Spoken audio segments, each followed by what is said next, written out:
Hello, good morning students.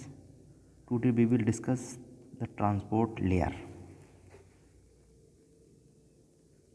The transport layer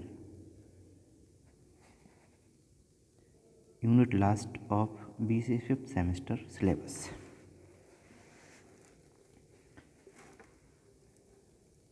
Transport layer is a fourth layer of OSI model. देखिए, जिस तरीके से हम जानते हैं जो ट्रांसपोर्ट लेयर है वो हमारा OSI मॉडल का फोर्थ लेयर है। ठीक है, पहली layer application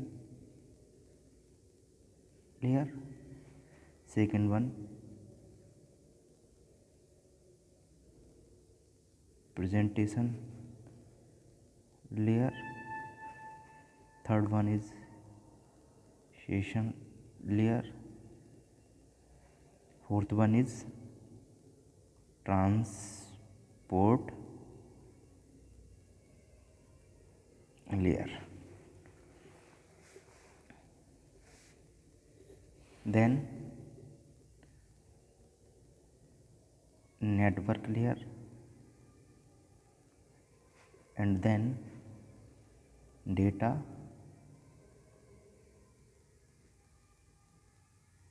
link layer, then physical layer. इसमें जो नंबर फोर्थ जो लेयर है वो है हमारी ट्रांसपोर्ट लेयर, जो कि काम करती है कौन कौन से प्रोटोकॉल पर, TCP एंड UDP, दो प्रोटोकॉल के अकॉर्डिंग ये वर्क करती है.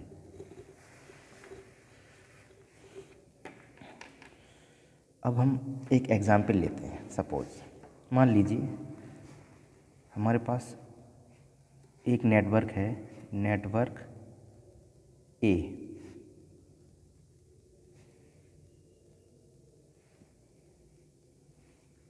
Network A. नेटवर्क में कई सारे nodes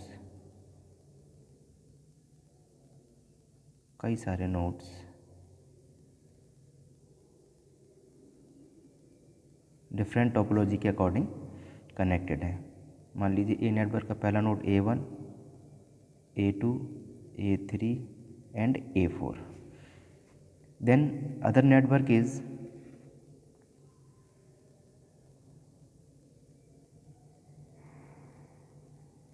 network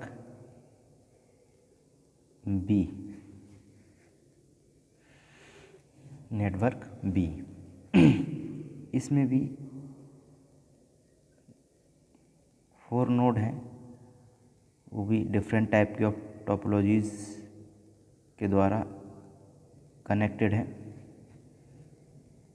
B1, B2, B3 and B4. ये दोनों आपस में कनेक्ट हैं. एंड सपोज अब ट्रांसपोर्ट लेयर में होता क्या है, देखिए ट्रांसपोर्ट लेयर की रिस्पॉन्सिबिलिटीज़ क्या हैं कि मान लीजिए हम A1 से B1 के लिए कोई भी इंफॉर्मेशन सेंड करना चाहते हैं, A1 टू B1 इसमें. ठीक है, तो ट्रांसपोर्ट लेयर की पहली रिस्पॉन्सिबिलिटी क्या बनती है,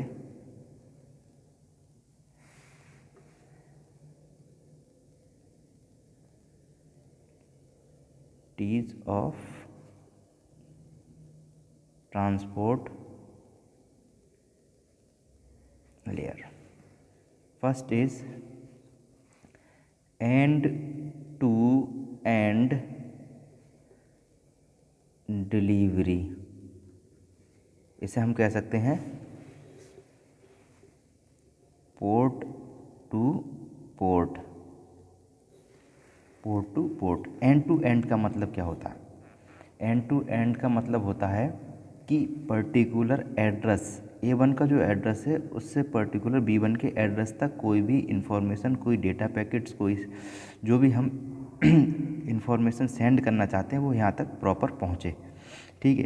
एंड टू एंड का मतलब है इसमें कोई भी बीच में कंजेशन या कोई फॉल्ट या कोई अनऑथराइज एक्सेस नहीं हो सकता ट्रांसपोर्ट लेयर में, क्योंकि ये जो प्रोसेस है ट्रांसपोर्ट लेयर जो है वो TCP/IP हमने बताया था इधर, देखिए TCP/IP प्रोटोकॉल पर वर्क करती है।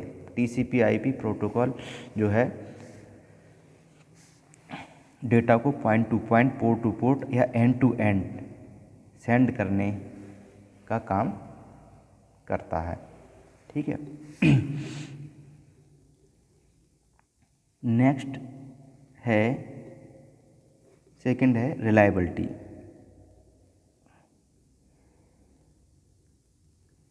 रिलायबिलिटी अगर हम किसी भी डेटा को, किसी डेटा पैकेट्स को, किसी इंफॉर्मेशन को एक नेटवर्क से दूसरे नेटवर्क में सेंड करना चाहते हैं, ठीक है, तो वो विदाउट एनी लॉस और इन ऑर्डर, मान लीजिए सपोज हमने 4 पैकेट ने 4 सेंड की, तो 4 हमारे पास पहुँचे या नहीं पहुँचे, हमने रिसीव किए नहीं किए। ठीक है। जैसे 4 हमारे पास हैं तो ये हमें देखना होगा कि हमने रिसीव 4 किए या नहीं किए। ठीक है। तो ये हुआ रिलायबिलिटी में 2 चीज़ होती है मेन, एक इन ऑर्डर कि जो पैकेट्स हमारे पास पहुंच रहे हैं वो इन ऑर्डर में है या नहीं है। दूसरा हमारे पास लॉस ऑफ डेटा नहीं होना चाहिए। क्या? लॉस ऑफ डेटा नहीं होना चाहिए। तो TCP का काम है कि TCP जो है इस डेटा को लॉस नहीं होने देगी। TCP का काम है कि इन ऑर्डर में सारे प्रोसेस, मान लीजिए 4 पैकेट्स हैं हमारे पास, 4 इन्फॉर्मेशन है, 4 चीज़ें हमने सेंड की, 4 फाइल हमने सेंड की हैं, तो हमें ये देखना होगा ये जो फाइल है वो इन ऑर्डर है या नहीं है। मान लीजिए हमने जिस सिस्टम पे हम B1 पर भेजना चाह रहे हैं, इसमें ऑलरेडी कई सारी एप्लीकेशंस हैं खुली हुई, ठीक है, ओपन है कई सारी एप्लीकेशन, तो ये TCP का काम है कि ये, और इस लेयर में क्या होता है, ये A1 जो है वो B1 के डेस्टिनेशन जो है, यानी B1 जो है डेस्टिनेशन, उसके एड्रेस को रीड करेगा। उसके बाद किस एप्लीकेशन पर ये इन्फॉर्मेशन या फाइल हमारी या मैसेज हमारा जाना चाहिए, वो इसके TCP के द्वारा ही होता है। ठीक है। तो रिलायबिलिटी का मतलब इन ऑर्डर, यानी 4 पैकेट पहले जो भेजा वो पहले पहुंचा, फिर उसके बाद सेकंड, उसके बाद थर्ड, उसके बाद फोर्थ, जिस सीक्वेंस में हम डेटा पैकेट्स को सेंड करेंगे या मैसेज को सेंड करेंगे, वो उस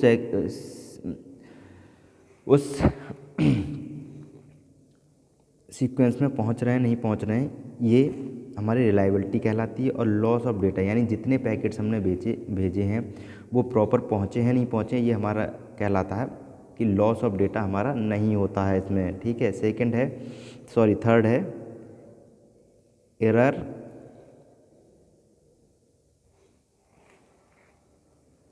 कंट्रोल। ठीक है। एरर कंट्रोल इसमें होता है चेक सम के द्वारा इसमें एरर कंट्रोल होता है, जबकि डेटा लिंक लेयर में एरर कंट्रोल किससे? CRC से होता है, वो आप पहले ही जान चुके होंगे, CRC के थ्रू होता है। ठीक है। एरर कंट्रोल चेकसम, यानी चेकसम, जैसे A1 से B1 पर हमें कोई मैसेज सेंड करना है, तो जो उसमें डेटा लिंक लेयर में क्या था, पहले इस पर जाकर चेक होगा, फिर इससे इस पर सेकंड, फिर B1, ये प्रोसेस। लेकिन डेटा इसमें क्या होता है, ट्रांसपोर्ट लेयर में जो हमारा डेस्टिनेशन नोड है उस पर चेकसम होगा, यानी A1 जो भेज रहा है हमारा, वो यहाँ जाकर चेकसम करेगा कि जो इन्फॉर्मेशन, जो एड्रेस, जो कोडिंग, जो एड्रेस इसने भेजा है B1 का वही एड्रेस है। अगर ये सेम हो गया तो हमारा डेटा में एरर नहीं है, जो भी हमने मैसेज भेजा उसमें कोई एरर नहीं है। और चेकसम अगर हमारा डिफरेंट पाया गया तो हमारे मैसेज सेंडिंग में कोई ना कोई एरर है। ठीक है, अब फोर्थ आ जाते हैं हम फ्लो कंट्रोल।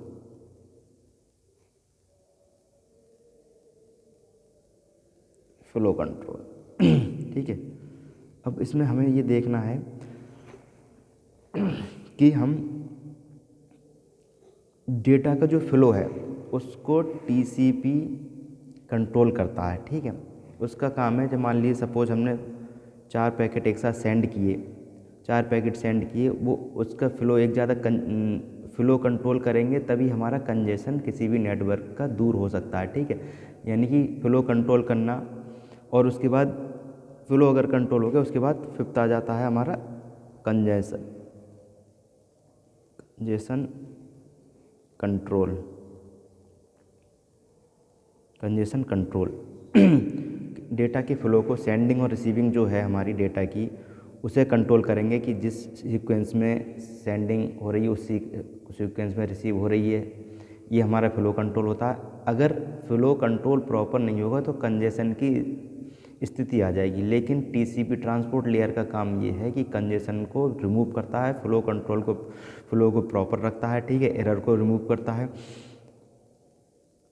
और कंजेशन कंट्रोल के बाद हमारा आ जाता है रिस्पॉन्सिबिलिटीज़ की क्या है, multiplexing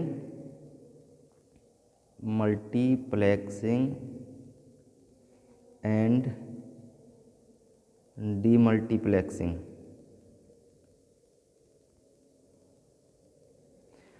multiplexing and demultiplexing. Suppose multiplexing यानी एक साथ कई लोगों ने, मान लीजिए ये नेटवर्क एक सिस्टम है, इस A1 पर एक साथ कई लोगों ने रिक्वेस्ट भेज दी, मैसेज सेंड कर दिए।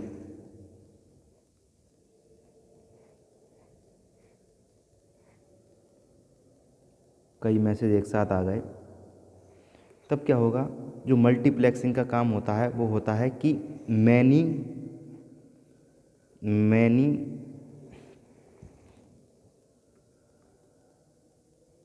टू वन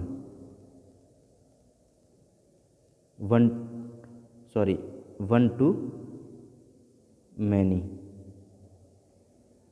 इसमें ये होता है कि वन यानी एक ने कई सारे पैकेट्स भेजे और कई सिस्टम किसी अलग अलग एप्लीकेशन के लिए भेजे हैं। B1 सिस्टम पर कई सारी एप्लीकेशन, वेब ब्राउज़र वगैरह कई खुले हुए हैं, अलग अलग एप्लीकेशंस के लिए मैसेज भेजे हैं। तो मल्टीप्लेक्सिंग क्या करेगा, 1 टू मैनी, इन जो भेजे गए सारे मैसेज को प्रॉपर एक सीक्वेंस में बनाकर जिसके पास जाना चाहिए प्रॉपर उसके पास सेंड करेगा। और डी मल्टीप्लेक्सिंग में क्या होता है,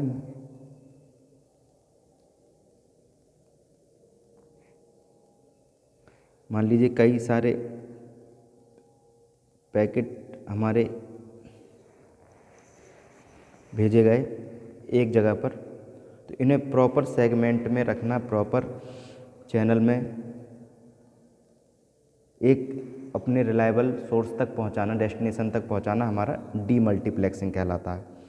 ओके, तो ये सारी चीज़ें टीसीपी ट्रांसपोर्ट लेयर के बारे में आपने देखी। इनकी रिस्पॉन्सिबिलिटी क्या है, पहली क्या है, एंड टू एंड डिलीवरी, यानी कि पोर्ट टू पोर्ट डिलीवरी इसमें होती है। सेकेंड है रिलायबिलिटी, यानी इन ऑर्डर में होगी, डेटा का लॉस नहीं होगा। एरर कंट्रोल करता है, एरर को कंट्रोल करता है। फोर्थ फ्लो को कंट्रोल करता है, और फ्लो कंट्रोल होगा तो कंजेशन भी हमारा कंट्रोल होगा। ठीक है, मल्टीप्लेक्सिंग एंड डीमल्टीप्लेक्सिंग भी को भी सपोर्ट करता है। ठीक है स्टूडेंट्स, आज के लेक्चर में इतना ही। Thank you.